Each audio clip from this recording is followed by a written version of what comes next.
In this guide, I will be showing you guys how to fix issue where Google Chrome keeps logging you out of accounts automatically.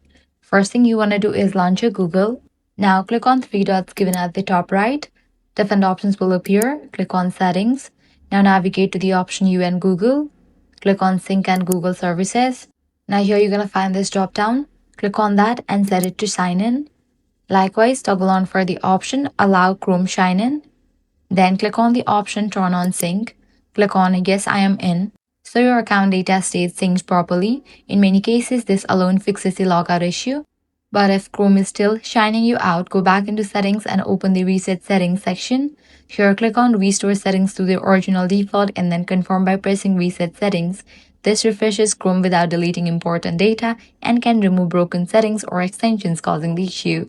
Once Chrome restarts, shine back into your Google account and check if the problem has been fixed. Hopefully, one of these methods helps keep you logged in permanently. If this guide was helpful, do not forget to like, share, and subscribe.